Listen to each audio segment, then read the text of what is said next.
Benvenuti e un grazie per la vostra partecipazione. La nostra città ha avuto nel tempo una innata vocazione al volontariato, così come del resto tutto il Veneto.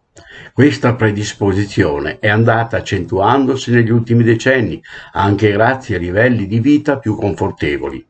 Ne è un piccolo esempio la vetrina del volontariato, quale espressione di quasi una trentina di associazioni dedite alle più varie attività di sostegno a chi si trova in difficoltà. La vetrina compie quest'anno i 20 anni dalla sua costituzione ed è parso utile predisporre un documento, un video, in cui i principali protagonisti di questa organizzazione danno conto del grande lavoro svolto in questi anni con vivo spirito di servizio e con profonda abnegazione. Via il video!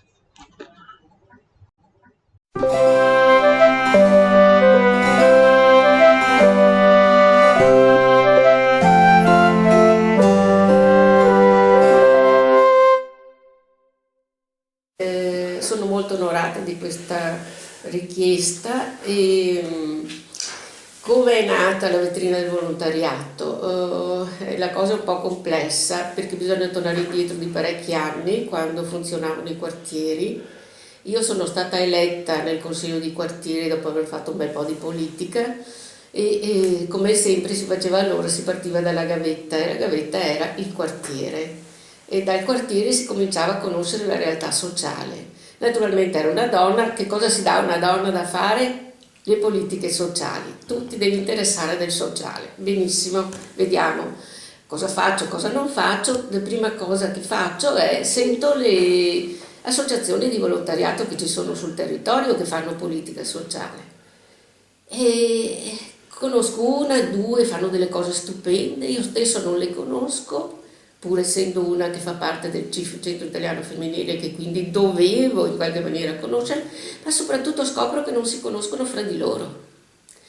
E comincio a riunirle tutte insieme, si presentano, si incontrano, si fanno festa reciproca e da lì parte la grande idea che bisogna lavorare assieme e che lavorando assieme si potevano ottenere tante cose. Ma nel quartiere non c'erano solo le associazioni di volontariato, c'erano le associazioni sportive, le associazioni di danza, di ballo, tutti costruivano qualcosa per dare un senso alla comunità. E abbiamo fatto un'iniziativa, anche Ca' Foscari fa parte della comunità, e quindi Ca' Foscari ci ha dato il teatro e abbiamo fatto 2 giorni per 2 anni di rappresentazioni di tutto quello che il quartiere aveva come vivacità, proprio di volontariato in senso largo della cosa. E ho fatto 1 anno, 2 anni, poi è caduta la giunta Cacciari allora, e così è partito il discorso. Quello che però è rimasto, e io vorrei che questo è la parola vetrina, che è saltata fuori dopo tante, forse adesso la Maria può raccontare meglio poi come è avvenuta tutta la cosa, perché il fatto di non conoscersi già era un sintomo di un malessere della società. E vetrina vuol dire vi mettiamo in mostra, vogliamo che tutti conoscono che ci siete e cosa fate. Questa è un po'. Allora c'era poi la Ceccone, Giovanna Ceccone, che era una bravissima, che ha rivoluzionato tutto l'IRE secondo me. C'era tutto il problema degli anziani, perché l'IRE cominciava ad avere un metodo diverso, li teneva dentro, poi li lasciava fuori, poi li teneva dentro, c'era tutto un cosa di rapporti, poi si è cominciato a parlare e credo che Maria Oliva sia stata poi la continuatrice, perché io ho lasciato il quartiere, sono andata in comune e in comune ho visto come c'è questo stacco quasi drammatico tra la popolazione e i consiglieri comunali, tra il comune, il sindaco, già il sindaco e la giunta ha ancora dei collegamenti, ma il consiglio comunale resta come sospeso. Mentre nel quartiere tu hai proprio le radici sul territorio e quello che oggi non ci siano più quartieri, non si lavori più sul quartiere, secondo me ti dà dei risultati assolutamente molto negativi anche nei confronti della politica e della partecipazione della gente alla politica e alla vita complessiva della comunità.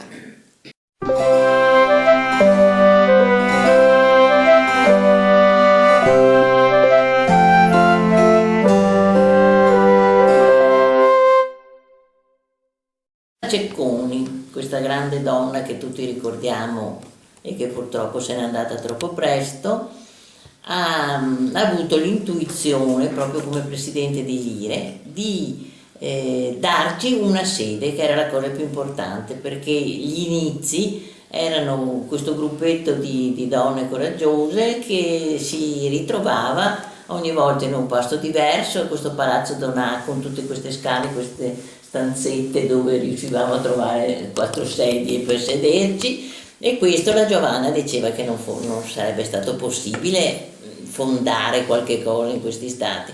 E allora, proprio come presidente dell'IRE, ha dato la possibilità a questo gruppo di avere questi spazi fantastici, perché in Campo Santa Margherita sono proprio il centro qui della zona, comodo per i vaporetti, e in contemporanea la Giovanna ha voluto che sorgesse a sinistra l'Informa Anziani, che sono le 2 strutture, sempre non si chiama più IRE ma comunque IPA, che sono andate avanti per tutti questi 20 anni. Quando io confesso che non mi ricordo tantissimo, ho dei flash di questi incontri che facevamo, però questo seme, come dice la Paola, è cresciuto, perché se festeggiamo il 20ennale vuol dire che è cresciuto. Cosa abbiamo fatto in questi anni? Stiamo cercando di riunire un po' di documentazione, perché anche quella è importante, per ricostruire. Diciamo che facevamo, mi sembra, delle belle cose, perché univamo la parte così di incontro con la popolazione attraverso i mercatini, che quelli si sono sempre ripetuti e che sono una delle cose che attira di più i volontari, un po' perché si ritrovano, un po' perché sono motivi per cui raggranellano qualcosa per poter mandare avanti la loro associazione. E poi facevamo delle manifestazioni in cui proponevamo c'era sempre la parola volontariato. Promuoviamo il volontariato, abbiamo, fatto delle iniziative che riguardavano il volontariato proprio in senso stretto, per cui siamo andati a costruire delle panchine assieme a quelli del Morion. Eravamo anche audaci col Morion, per cui aveva 2 facce come questa vetrina.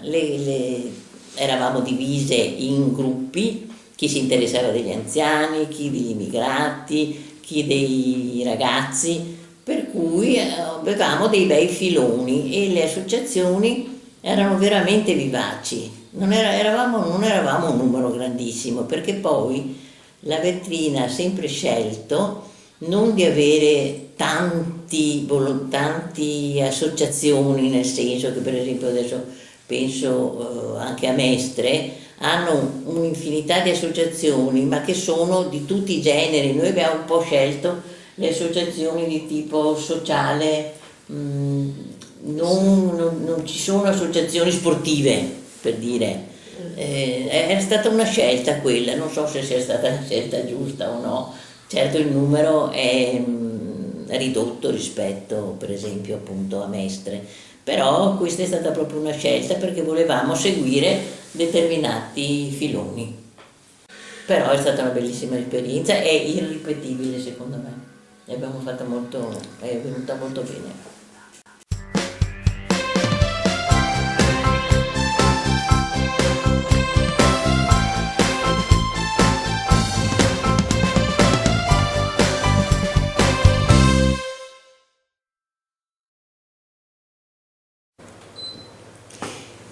Allora, mi chiamo Daniela Grimaldi, rappresento l'Arciconfraternita di San Cristoforo e della Misericordia. Volevo un po' fare, non dico il sunto, ma cosa sono stati questi 20 anni di vetrina del volontariato. Come diceva Maria Oliva prima, l'IRE e il Comune ci hanno chiesto di aderire a questa vetrina del volontariato, allargato a 18 associazioni addirittura. Questa è la prima occasione, no? Abbiamo fatto, soltanto che c'era molto entusiasmo, perché effettivamente c'era un bisogno, la cittadinanza sentiva un bisogno di avere dei riferimenti sia nel volontariato che nelle istituzioni.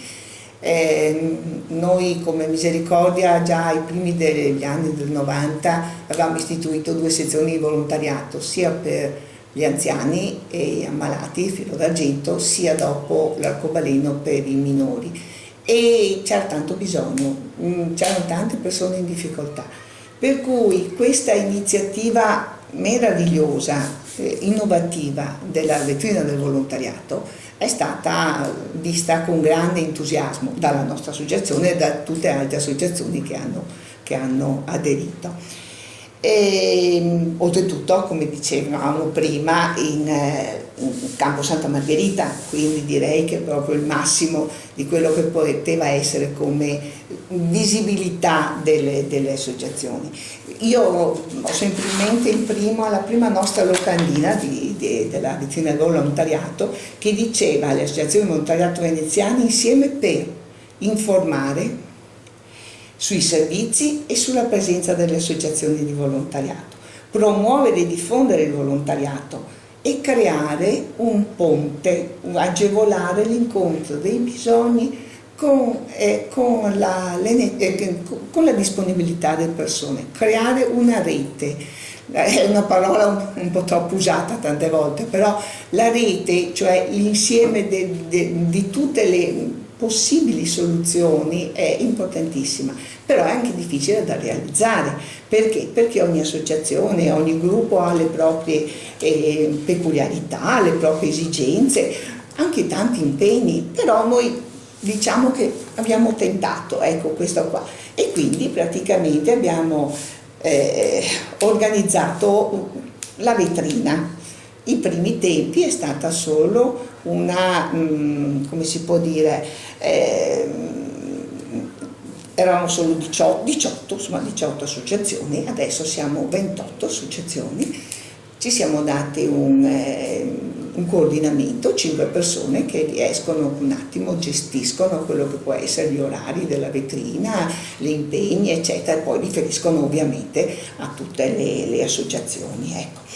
E dunque, ritornando ai nostri faticosi inizi, ma anche molto, come si può dire, molto stimolanti. Perché? Perché abbiamo cominciato organizzando degli incontri di formazione, ci siamo incontrati fra noi perché c'erano delle associazioni che già si conoscevano, ma c'erano altre che addirittura non sapevano neanche che esistessero, per cui prima di promuovere con gli altri devi prima conoscere le tue realtà, e questo è molto molto importante. E poi ci siamo dati alle fiere del volontariato, come si suol dire. Ci abbiamo messo tanta buona volontà, però le prime fiere erano organizzate con un po' di impegno, ma con tanta buona volontà e basta. Però diciamo, mi ricordo uno dei primi anni, ci siamo svegliati, eravamo all'auditorio, le associazioni si sono presentate, però fuori c'erano i gazebo e noi abbiamo dovuto rompere il ghiaccio per posizionare i gazebo. Oppure un anno dopo, 2, non mi ricordo, una pioggia terribile ci ha infradiciato tutti, praticamente siamo arrivati tutti in vetrina, stretti, fradici, perché non potevamo più star fuori. Però avevamo tutti i cicchetti, il vino, le bibite che dovevamo offrire ai cittadini e ci abbiamo pensato noi, però è stata una cosa simpaticissima, cioè, ci siamo buttati, ecco, questa è una cosa. Le prime fiere del volontariato erano dedicate a farci conoscere, però erano anche molto conviviali, c'era solo, non so, la musica, i clown, il Babbo Natale se era il caso, le torte della nonna, la gara della torta della nonna per anni sono state qualcosa di meraviglioso, vedere sta fila di torte, 30 torte così là da assaggiare era una cosa, e infatti forse varrebbe la pena anche di provare a fare questo progetto.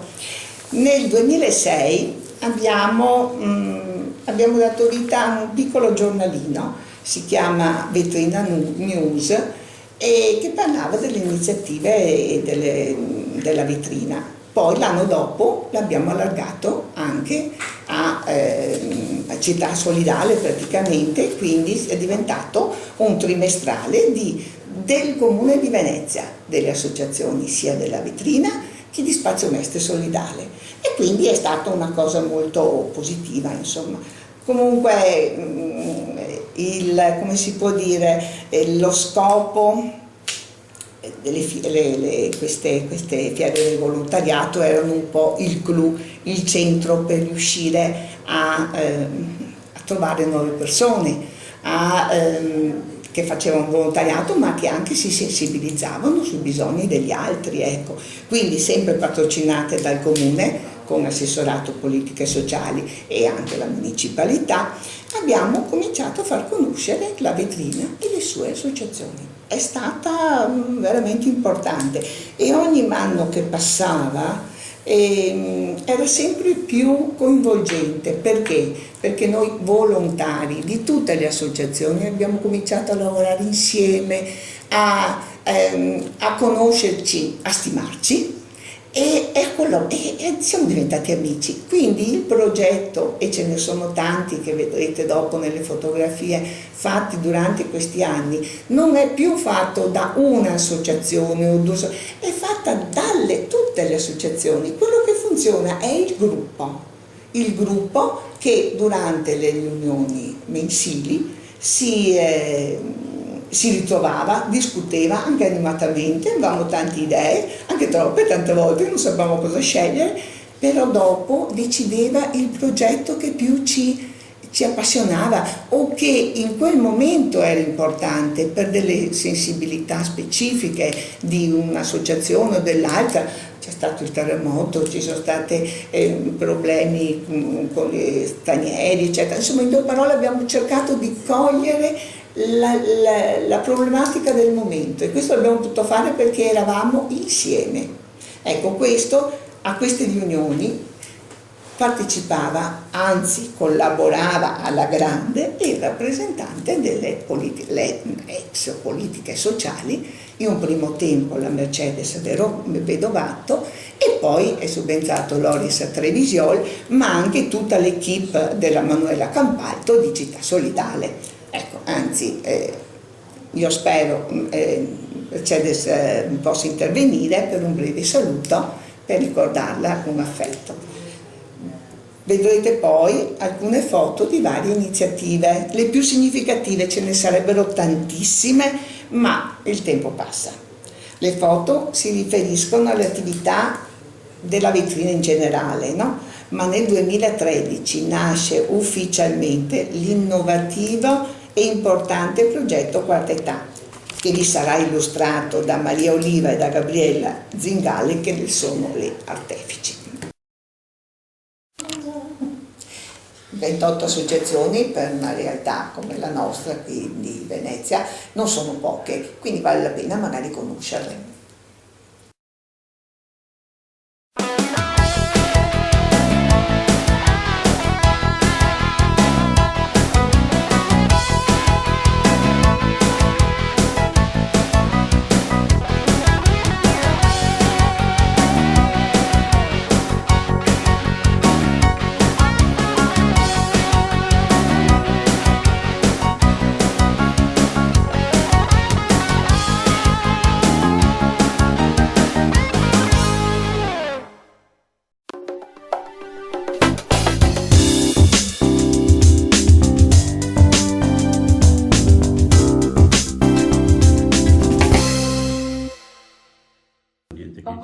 lavorato con la vetrina del volontariato dal 2002 al 2008. Nella fase iniziale di avvio di questo progetto voluto da IRE Venezia, amministrazione comunale e un gruppo di associazioni del territorio, per mettere a disposizione dei cittadini uno spazio informativo sulle risorse del territorio e mettere a disposizione anche uno spazio di condivisione, di progettazione per le associazioni di Venezia.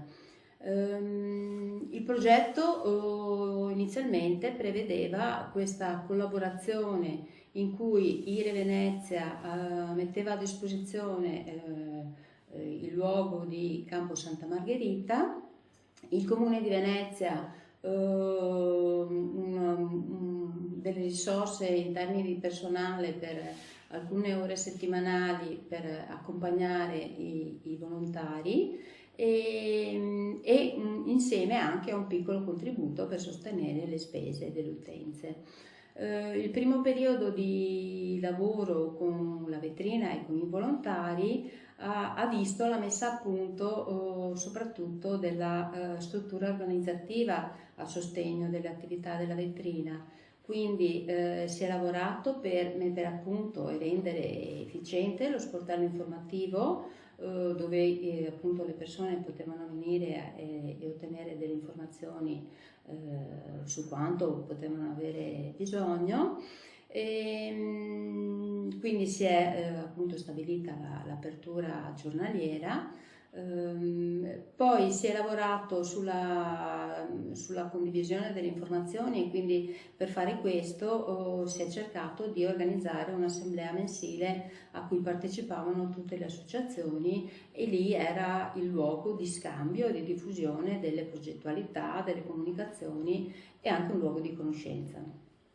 Un altro elemento della struttura è il coordinamento della vetrina, composto da 3 volontari di associazioni che si è un po' turnato degli anni, un coordinamento molto importante per tenere le fila del lavoro della vetrina e quindi fare anche da volano alle progettualità e all'organizzazione della vetrina.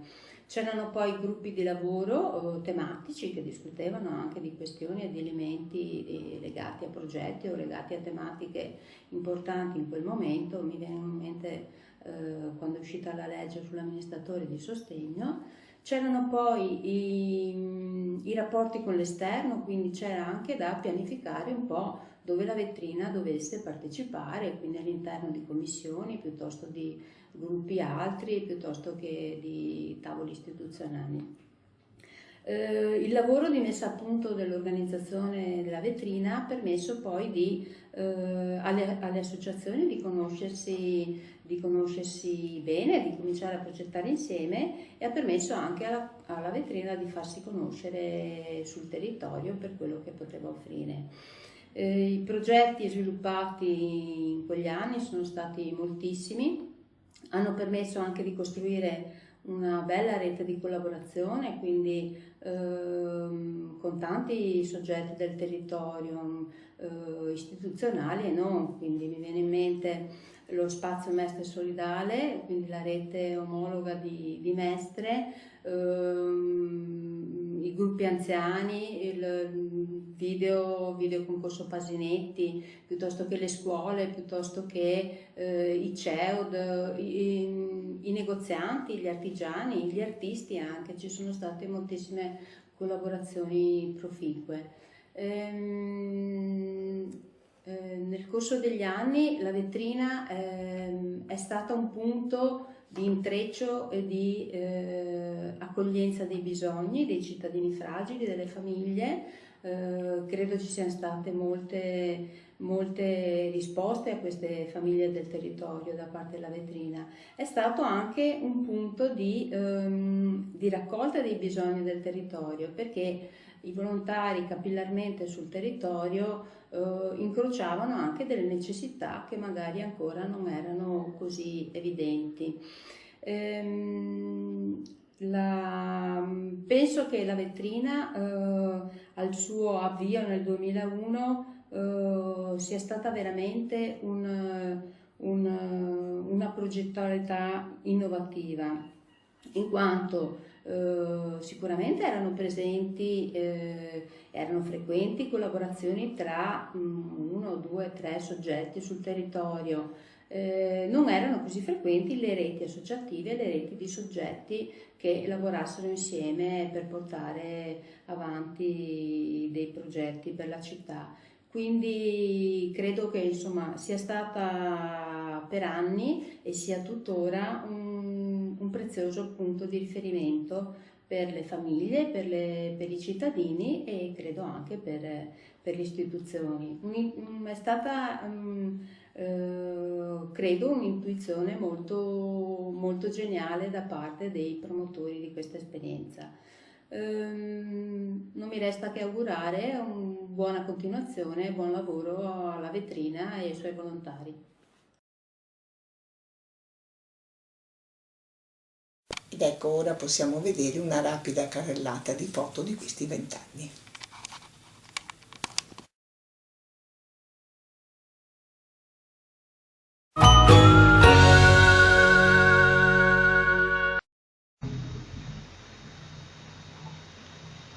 Apertura sportello presso la sede di Santa Margherita. Informazione, formazione, conoscenza reciproca fra associazioni e anche con istituzioni.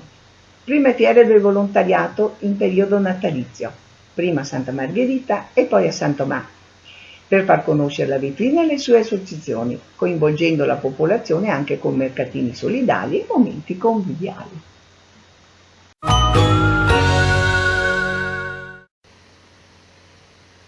Dal 2007 in poi, annuale festa del volontariato a maggio in campo Santa Margherita. Vediamo alcune locandine perché poi si ripetono come impostazioni, ma non come contenuti. Infatti ogni anno all'interno della festa venivano presentate le iniziative e i progetti realizzati in quel periodo. Non mancavano naturalmente i gazebo delle associazioni e varie attività in campo, soprattutto per i bambini.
Sono continuati poi i mercatini natalizi solidali, prima alla Scuola dei Laneri, ai Tolentini, e poi nella grande sala di San Leonardo.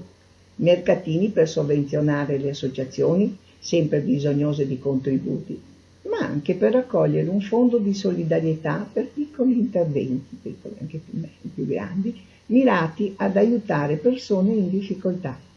Comunque momenti molto piacevoli, con Babbo Natale e musica veneziana.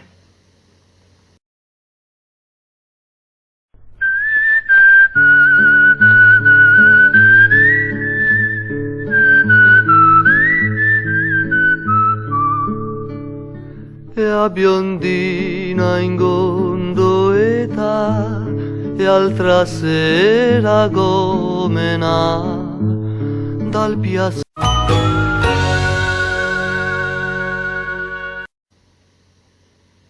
Film con tocco lieve, bellissimo, girato da veri professionisti, dedicato ai tempi e luoghi delle donne a Venezia. Artigianato diversamente, conoscersi per condividere. L'artigianato femminile tra tradizione ed innovazione, il volontariato e l'integrazione con aspetti culturali e religiosi.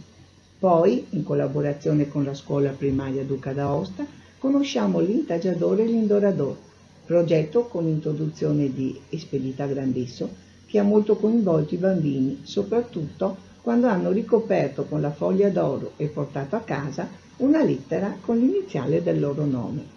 Entusiasti poi quando hanno visto la foglia d'oro vera, battuta dal battiloro, talmente leggera che volava.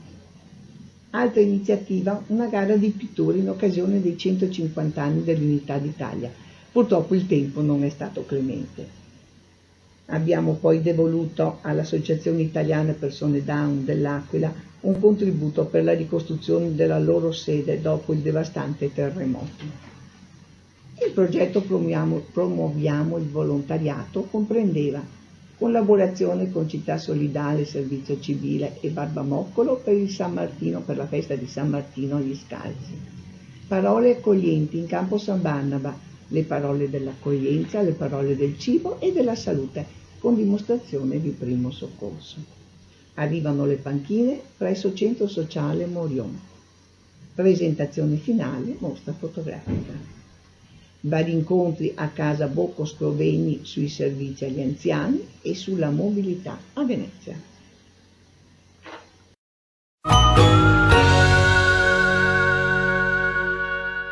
In tutti questi anni ci sono poi stati dei momenti conviviali che hanno rafforzato i buoni rapporti e creato nuove amicizie. Senza contare le belle esperienze vissute insieme con Città Solidale, Vetrina e Spazio Mestre Solidale durante le visite alla diga del Vajont e a Cison di Valmarino.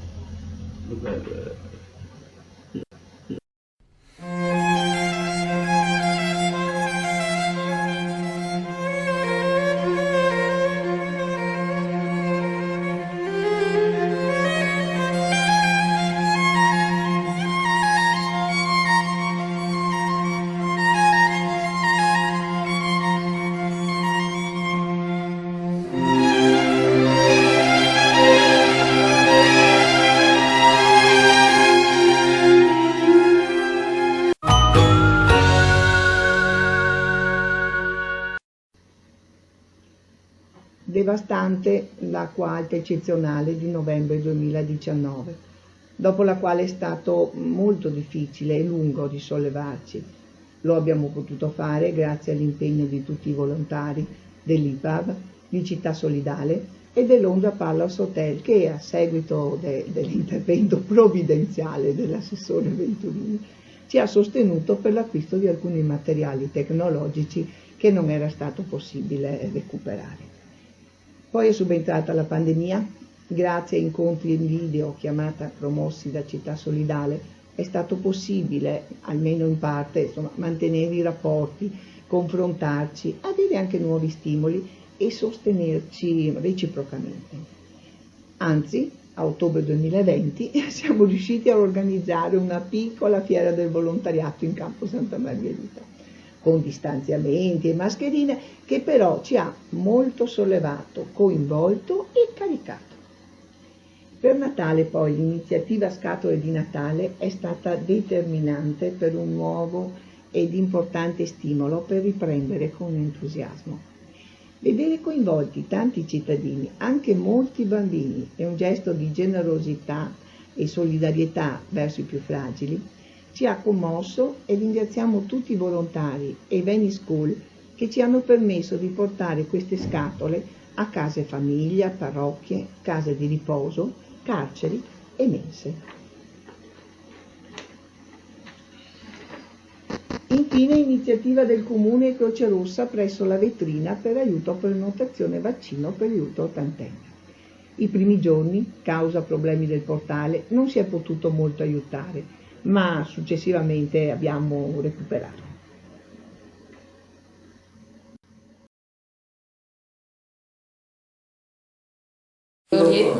Con i gruppi della quarta età, che secondo me è stata, per esempio questo del gruppo quarta età è stata una bellissima cosa, perché all'inizio eravamo assolutamente un numero incredibile, ci riunivamo qua nell'entrata di Bocco Scroveni, ma saremmo stati una quarantina. Adesso siamo il gruppetto rimasto, un po' perché la gente è morta, un po' perché non ce la fa più, un po' perché non siamo forse state più brave, perché io mi do delle colpe, non siamo riuscite più a coinvolgere tante persone anziane e siamo ridotti, quando ci troviamo al massimo siamo 10. Però è stata una bellissima esperienza, è irripetibile secondo me, e abbiamo fatto molto, è venuta molto bene.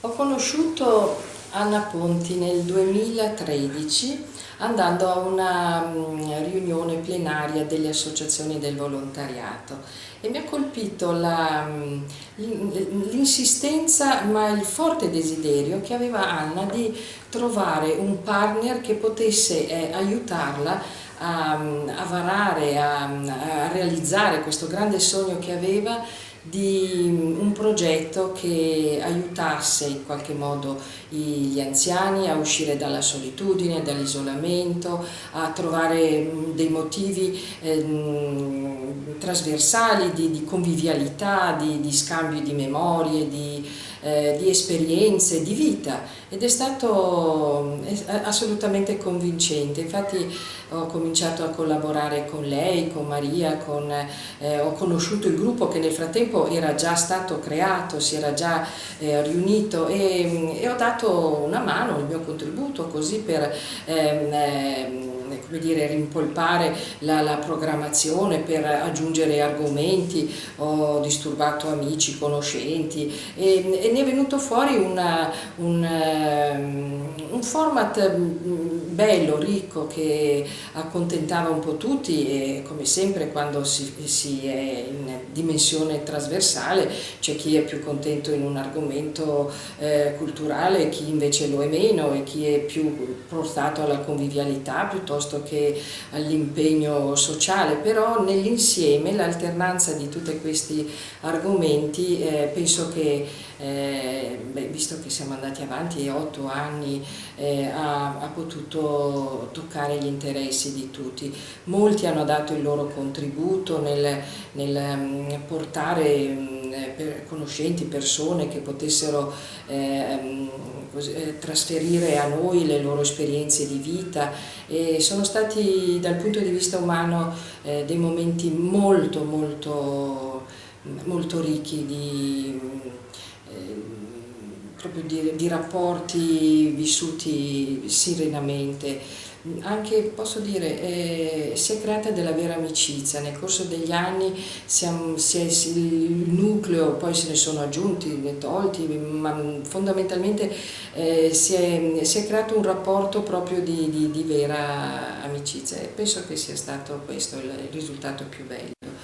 E le argomentazioni che abbiamo trattato nel corso dei nostri incontri hanno visto momenti culturali, presentazioni di libro con autore, proiezioni di film, opere liriche, balletto, anche di operette, e poesie. Ci sono stati alcuni di loro che hanno voluto raccontarci il loro modo di vivere l'esperienza della vita attraverso la poesia che hanno scritto. Abbiamo avuto concerti dal vivo con vari gruppi, abbiamo avuto anche teatro, performance teatrali proprio dal vivo, e poi a loro volta sono diventati attori in performance in teatro in bottega con Mattia Berta. È stata una bella esperienza in costume veneziano.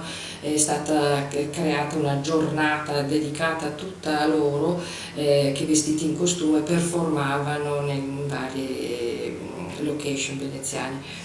Poi abbiamo avuto incontri sociosanitari, sono stati invitati neurologo, psicologo, neuropsicologo, trainer posturale, abbiamo avuto l'osteopata, abbiamo avuto l'ortopedico, ognuno di loro ha dato una propria visione e anche delle indicazioni pratiche per affrontare questi anni un po' difficili della vita, dagli 80 in su appunto.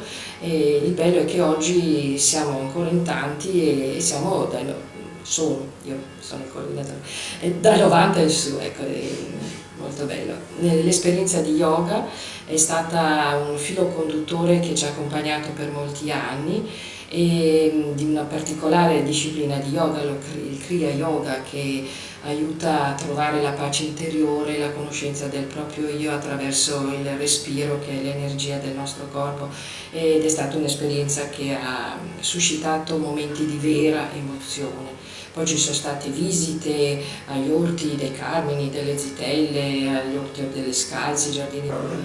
Nei momenti abbiamo voluto commemorare, per essere presenti con la nostra coscienza, momenti tipo l'anniversario di Hiroshima, piuttosto che il crollo del muro, il problema delle migrazioni, dei migranti, Sarajevo.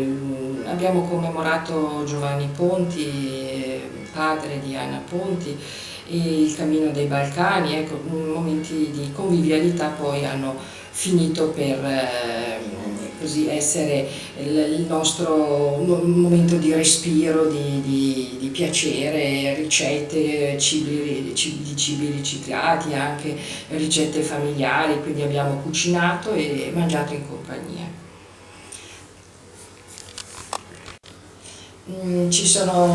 Abbiamo fatto sempre all'inizio di ogni anno la tombola con tanti premi, ci siamo divertiti.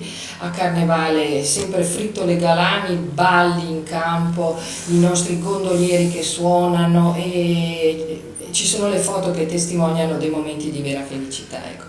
Abbiamo fatto anche karaoke con canzoni degli anni della giovinezza, fino agli anni 60. Poi nel 2017 è partita l'iniziativa con Red Carpet di Estate a Palazzo, che diventava un po' la continuità di quello che veniva svolto come programmazione durante l'inverno, molto interessante. E poi con Casa Goldoni c'è stato un bel rapporto di scambio di inviti, e anche lì il gruppo ha potuto godere, insomma, delle iniziative di Casa Goldoni.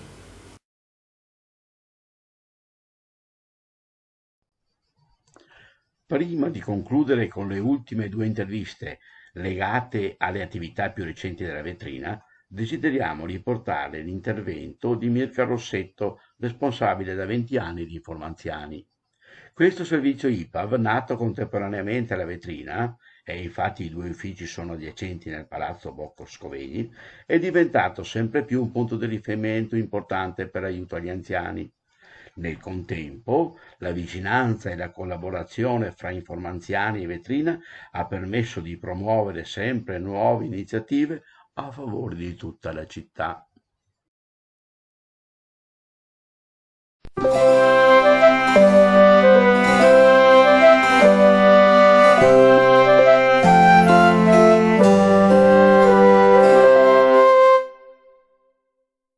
Buongiorno, sono Mirka Rossetto e sono una dipendente IPAV.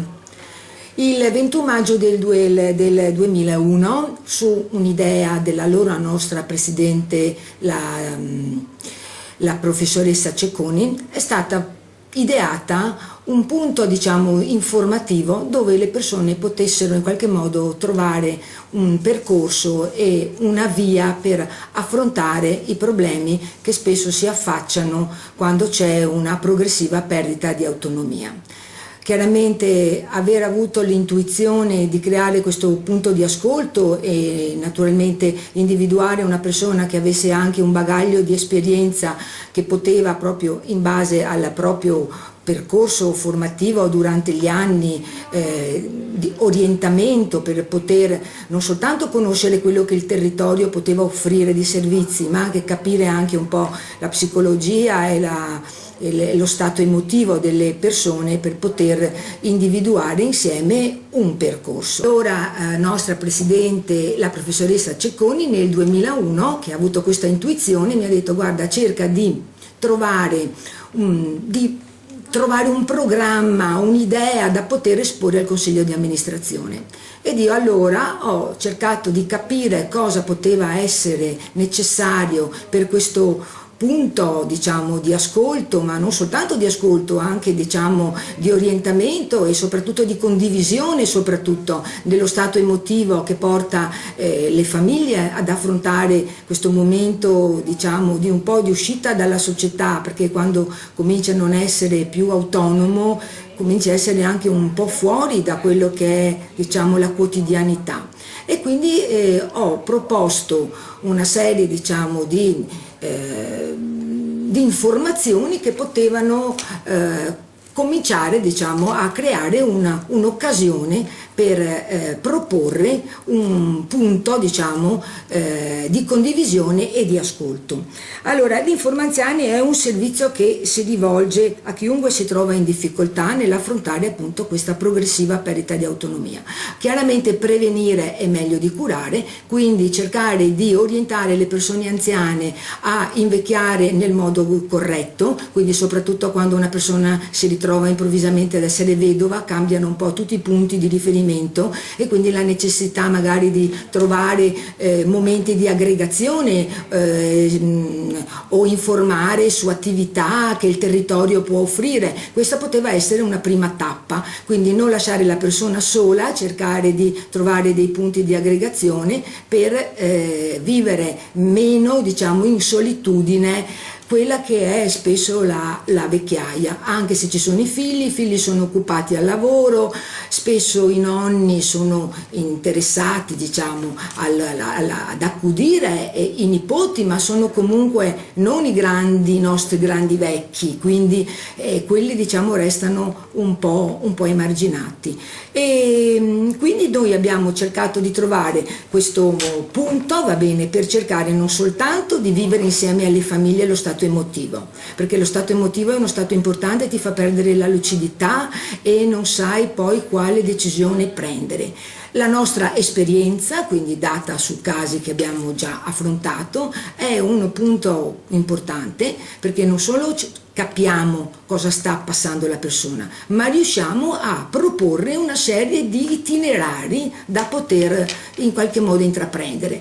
Itinerari che possono anche essere chiaramente modificati in corso d'opera, ma la cosa importante è che la persona che si rivolge a questo servizio non è mai sola, perché durante il percorso noi ci siamo sempre e in questi anni ci siamo stati non soltanto per indicare cosa il territorio può offrire, ma anche per in qualche modo indicare anche quello che il territorio non offre e che in qualche modo si può trovare, va bene? Quindi un'assistenza anche privata, magari occupando, diciamo, le persone locali, che a differenza della persona straniera che spesso fa questo compito di badante, la persona locale, insomma, è donna e buoi dei paesi tuoi, quindi c'è una, come posso dire, un'integrazione molto più semplice, più spontanea delle nostre abitudini rispetto a una persona straniera.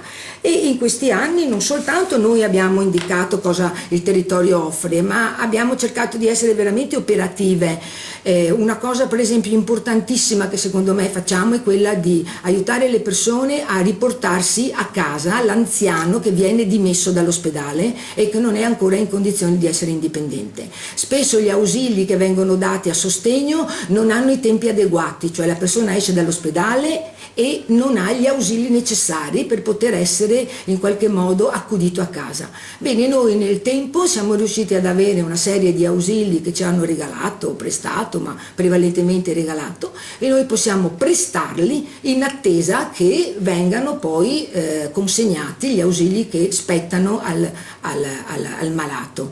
E questo è importante perché letto attrezzato, materasso ad aria, comoda, girello, deambulatore, ed è una cosa importante soprattutto per cercare di affrontare il momento più grave, che è quello quando la persona non è cronica ma comunque non può rimanere in ospedale, cioè non è cronica e quindi non ha motivo di rimanere, cioè è cronica e quindi non ha motivo di rimanere in ospedale, che è comunque un passaggio diciamo temporaneo, e nello stesso tempo magari non è neanche nelle condizioni di essere comunque trasferita in una residenza protetta perché magari non ha i requisiti o non ci vuole andare, e comunque noi dobbiamo in qualche modo proporre alcune diciamo possibilità per poter gestire la persona anziana a casa, dando tutto quanto il supporto necessario. Quindi noi abbiamo anche attivato una serie di servizi, che è quello del telesoccorso, il trasporto disabili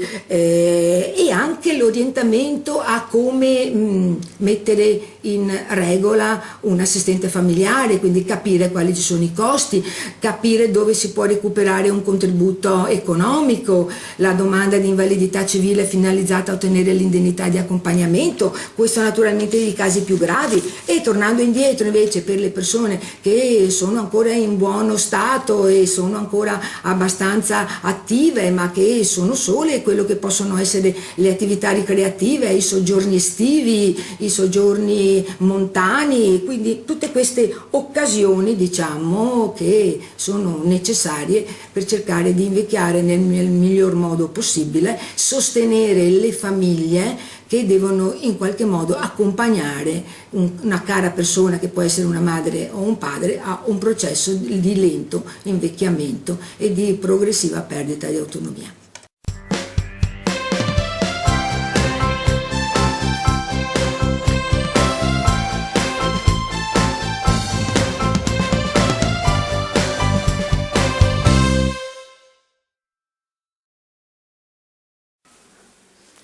Ciao a tutti, sono Orietta Guerrasio dell'Associazione di Promozione Sociale Insieme per Venezia. I miei inizi con la vetrina del volontariato diciamo che risalgono nell'anno 2013, anno in cui abbiamo costituito la nostra Associazione di Promozione Sociale il 6 giugno e siamo un insieme di persone che operano all'interno dell'ospedale civile. Ci hanno assegnato gentilmente una stanza dove noi facciamo uso biblioteca utenti per tutti quelli che passano per la biblioteca, per cui dagli operatori sanitari agli ammalati, alle persone che operano anche nel servizio di ristorazione come il bar eccetera.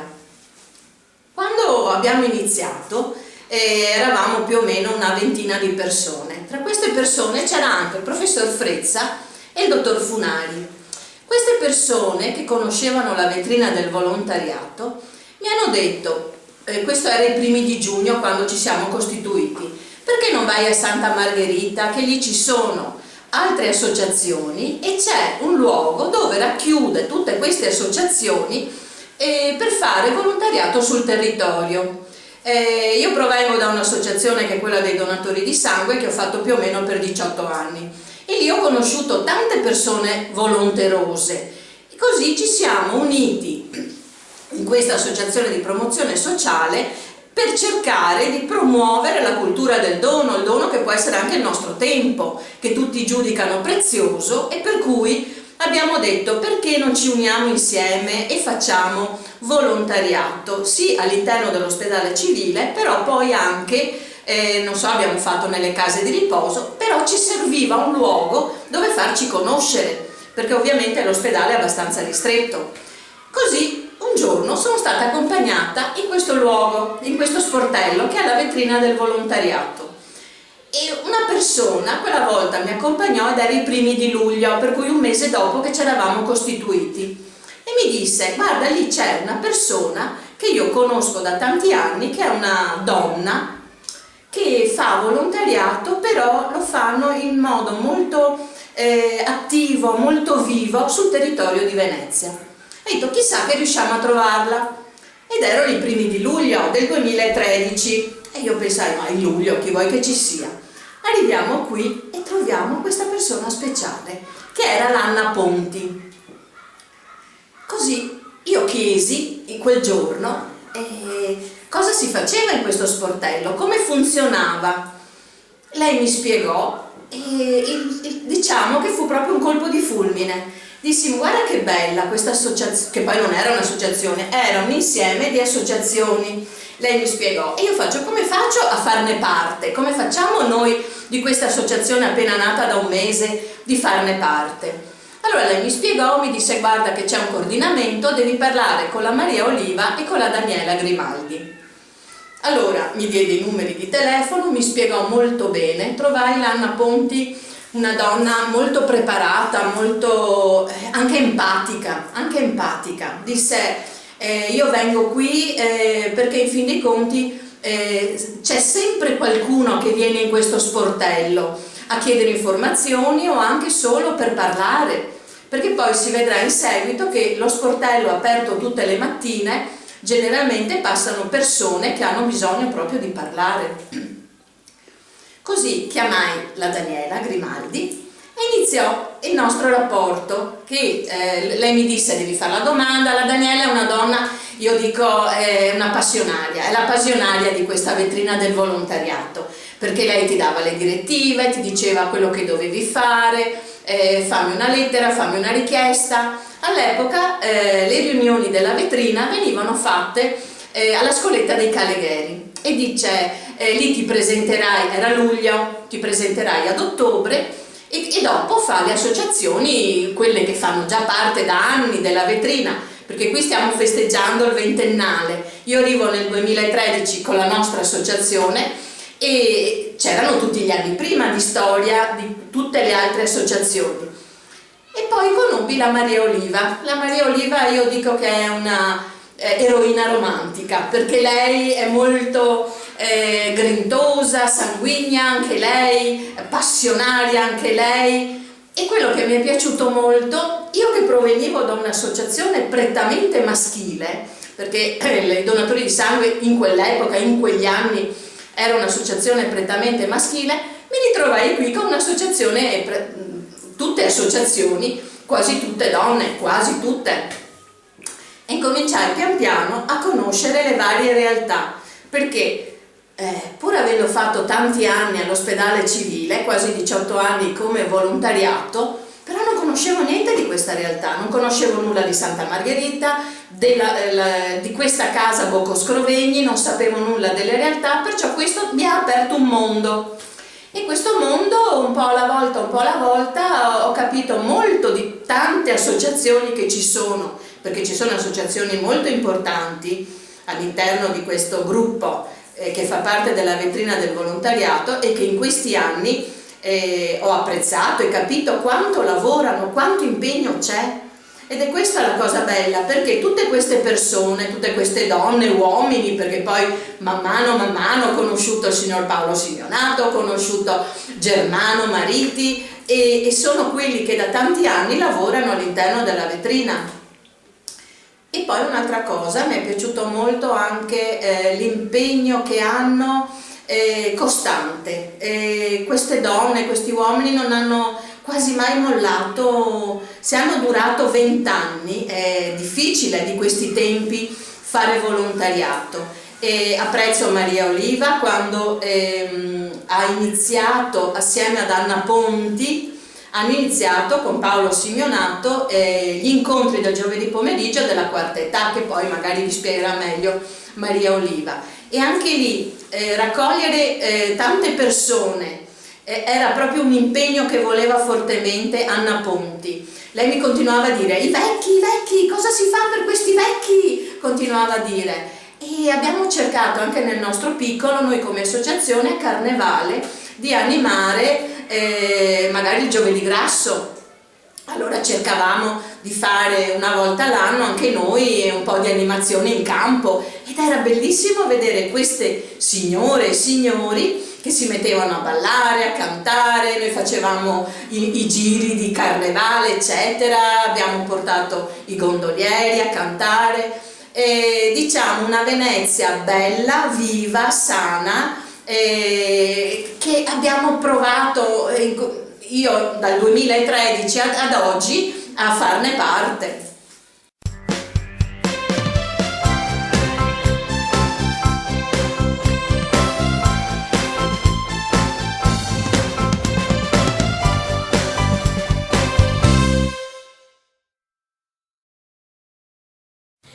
Come è facile immaginare, in questi 20 anni le possibilità di collaborazione anche proficua e approfondita tra la vetrina del volontariato e della solidarietà e l'ente pubblico, il Comune di Venezia, nella fattispecie Città Solidale, sono state numerose.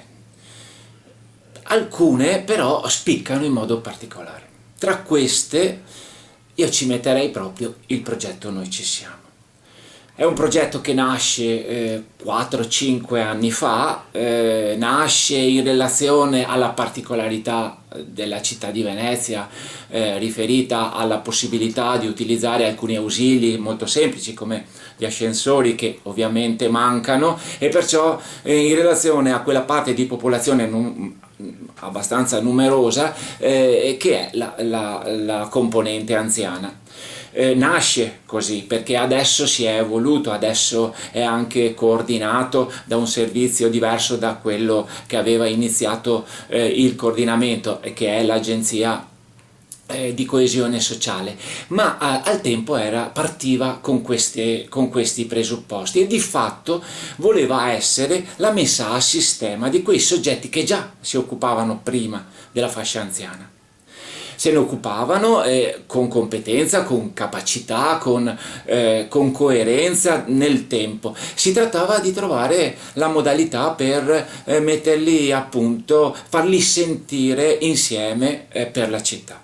E in questi termini è accaduto di poter anche avere la possibilità di coinvolgere la cittadinanza, e perciò l'intento di quel progetto è quello di volgere lo sguardo verso quelli che negli anni e abitanti in un determinato territorio prevalentemente erano al di fuori dei circuiti di aggregazione che solitamente in qualche modo proteggono anche gli anziani, e perciò rischiavano di isolarsi o di soccombere di fronte ad alcuni magari problemi temporanei di tipo fisico. Il progetto così descritto ha alcune particolarità che lo rendono singolare. Secondo me 3 in particolare, proprio per essere abbastanza breve per poter riportarlo in questa conversazione. In primis il fatto di rendere vivo il connubio tra prassi e teoria. La teoria ovviamente non intesa come la teoria dei testi, dei libri di testo, o non solo quella, ma invece la teoria che parte da chi opera dal vivo, da chi è in situazione e che produce un pensiero. La possibilità di seguire quel percorso anche con la necessaria attenzione nei risvolti, nei passaggi anche delicati, per renderlo significativo per tutti i soggetti coinvolti. Il secondo valore riguarda il fatto che quel progetto è un progetto partecipato a tutti gli effetti, non solo sulla carta, solo per dire che è stato scritto a 3 mani.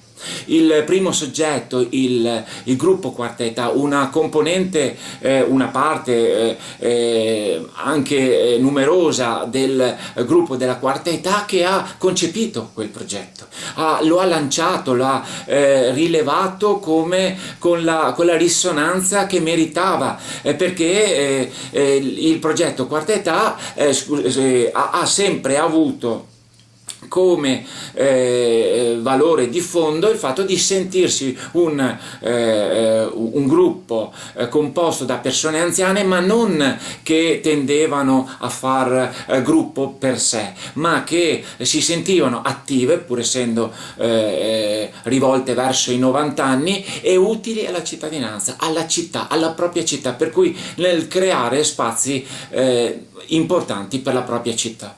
Questo spunto che è partito appunto dal gruppo Quartetà è stato colto dal soggetto che ha fatto da ponte, in questo caso Città Solidale, che ha fatto un po' da catalizzatore e che ha permesso di poi rendere concreto quel progetto iniziale e presentarlo, renderlo e farlo comprendere appieno al servizio che forse in relazione alla fascia anziana era il più coinvolto, cioè il servizio anziani del Comune di Venezia, e attraverso questa un intreccio di conoscenza, di capacità, di comunicazione reciproca che è stato utilissimo. A questo riguardo il terzo valore che do a questo progetto è quello legato al fatto che lo ritengo una potenzialità generativa. Nel senso che al di là della parolona di fatto rende concreto quello che attualmente viene definito il welfare di prossimità, cioè la sicurezza sociale che si consolida attraverso la presa, il prendersi cura del proprio territorio, del proprio condominio, del proprio campiello, della propria parte di città da parte di ciascuno che la abita, la frequenta, la utilizza. E in questi termini l'ultimo spunto lo do riferito all'utilità che può avere questo progetto per la rete associativa Vetrina del Volontariato, perché nell'importanza che ha di fulcro, di luogo aperto alla cittadinanza all'interno di un campo importante per la città come quello di Santa Margherita, la possibilità di non essere solo, e non è poco, uno sportello informativo, ma essere anche un vero e proprio sportello di sestiere che consente a chi si ritrova in difficoltà di sedersi e ragionare e vedere con altri, anche con il contributo di altri occhi, la propria situazione di difficoltà.